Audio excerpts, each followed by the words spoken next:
ICI नोटिसियास Canada पर दिन की सबसे प्रासंगिक राष्ट्रीय और अंतर्राष्ट्रीय खबरों का सारांश। इसके प्रस्तोता एंजेलिका सिफ्यूइंटेस के साथ।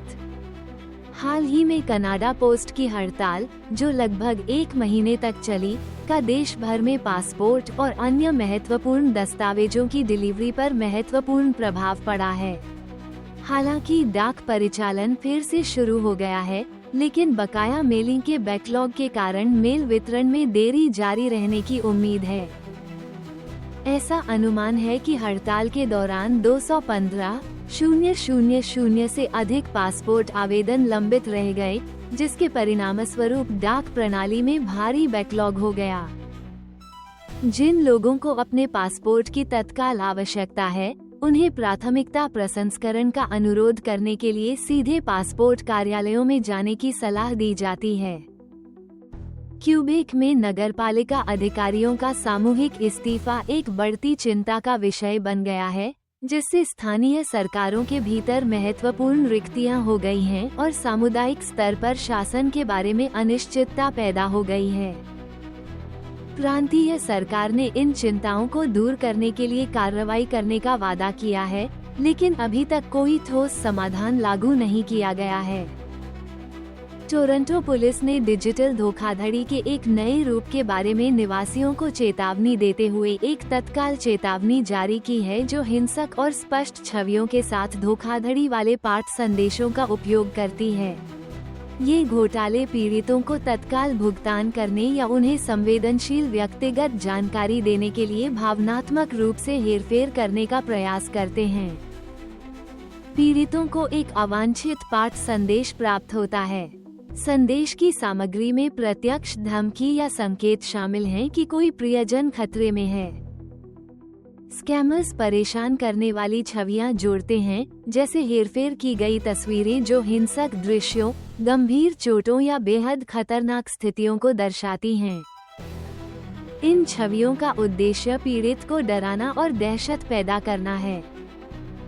भावनात्मक आघात पहुंचाने के बाद घोटालेबाज तत्काल भुगतान की मांग करते हैं, आमतौर पर बैंक हस्तांतरण या क्रिप्टो करेंसी जैसे कठिन से पता लगाने वाले तरीकों के माध्यम से।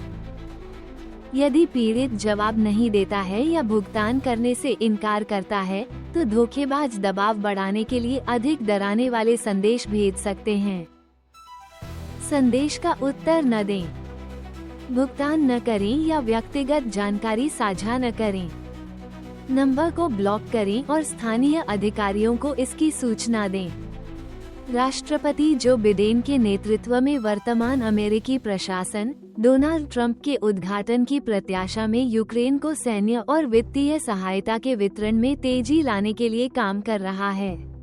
ये कदम इस आशंका के बीच आया है कि ट्रंप के नेतृत्व वाला प्रशासन यूरोपीय देश के लिए अमेरिकी समर्थन को कम कर देगा या खत्म कर देगा। पेंटागन ने हाल ही में वायु रक्षा प्रणालियों, युद्ध सामग्री, ड्रोन और उन्नत हथियारों की डिलीवरी को मंजूरी दी है। इनमें रूसी ड्रोन हमलों का मुकाबला करने के लिए पैट्रियट मिसाइलें और HIMARS सिस्टम और उपकरण शामिल हैं। संयुक्त राज्य अमेरिका ने अर्थव्यवस्था का समर्थन करने और स्वास्थ्य देखभाल और उपयोगिताओं जैसी बुनियादी जरूरतों को पूरा करने के लिए यूक्रेनी सरकार को अतिरिक्त धन मुहैया कराने की योजना बनाई है।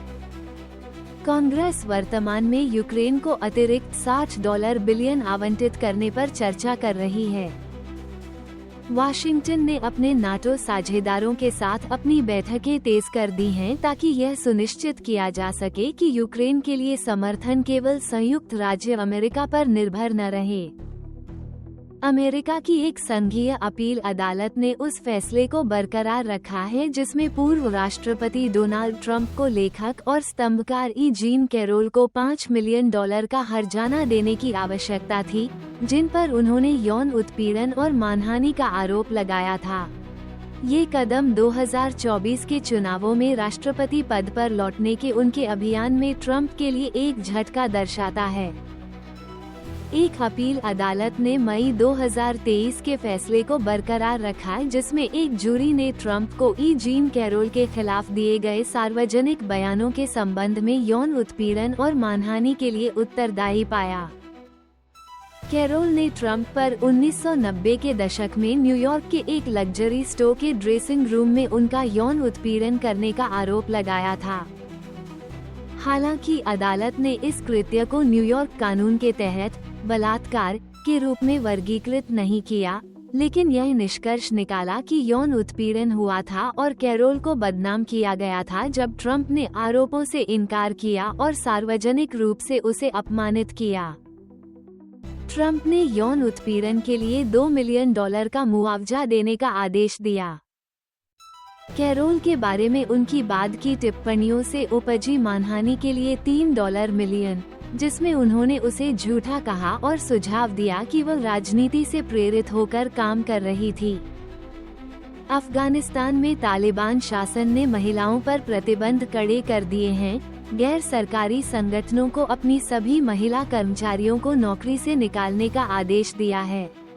यह उपाय महिलाओं को सार्वजनिक जीवन से बाहर करने और उनके बुनियादी अधिकारों को सीमित करने के उद्देश्य से प्रतिबंधों की श्रृंखला में शामिल हो गया है। अगस्त 2021 में सत्ता में लौटने के बाद से तालिबान ने ऐसी नीतियां लागू की हैं जो महिलाओं और लड़कियों के अधिकारों को महत्वपूर्ण रूप से प्रतिबंधित करती हैं।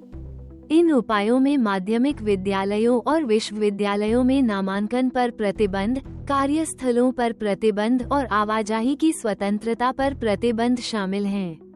गैर सरकारी संगठनों में काम करने वाली महिलाओं के लिए हालिया बर्खास्तगी आदेश ने देश में मानवीय संकट को और बढ़ा दिया है, जहां महिलाएं बुनियादी सेवाएं प्रदान करने में महत्वपूर्ण भूमिका निभाती हैं। अंतर्राष्ट्रीय समुदाय ने इन कार्रवाइयों की कड़ी निंदा की। संयुक्त राज्य अमेरिका, कनाडा, जर्मनी और नीदरलैंड सहित देशों ने चिंता व्यक्त की है और तालिबान से इन फैसलों को पलटने का आग्रह किया है। इसके अलावा देशों के एक समूह ने आने वाले महीनों में स्थिति में सुधार नहीं होने पर यौन भेदभाव के आरोप में तालिबान शासन को अंतर्राष्ट्रीय न्यायालय में भेजने के अपने इरादे की घोषणा की। संयुक्त राज्य अमेरिका के राष्ट्रपति के रूप में डोनाल्ड ट्रंप के उद्घाटन से पहले उत्तर कोरियाई नेता किम जोंग उन ने अब तक की सबसे सख्त अमेरिकी विरोधी नीति लागू करने की घोषणा की। वर्कर्स पार्टी ऑफ कोरिया की 5 दिवसीय आम बैठक में किम जोंग उन ने संयुक्त राज्य अमेरिका, दक्षिण कोरिया और जापान के बीच सुरक्षा गठबंधन की आलोचना की और इसे परमाणु सैन्य आक्रामक गुट बताया। इस संदर्भ में उन्होंने उत्तर कोरिया के हितों और राष्ट्रीय सुरक्षा को आगे बढ़ाने के लिए संयुक्त राज्य अमेरिका के खिलाफ अधिक आक्रामक रणनीति का आह्वान किया। YouTube, टिकटॉक, इंस्टाग्राम पर हमारे चैनल को सब्सक्राइब करना न भूलें और फेसबुक पर ICINOTICIAS कनाडा के नाम से हमें फॉलो करें। सबसे महत्वपूर्ण समाचारों और गहन विश्लेषण से हमेशा अपडेट रहें। हमें अपनी जानकारी के विश्वसनीय स्रोत के रूप में चुनने के लिए धन्यवाद।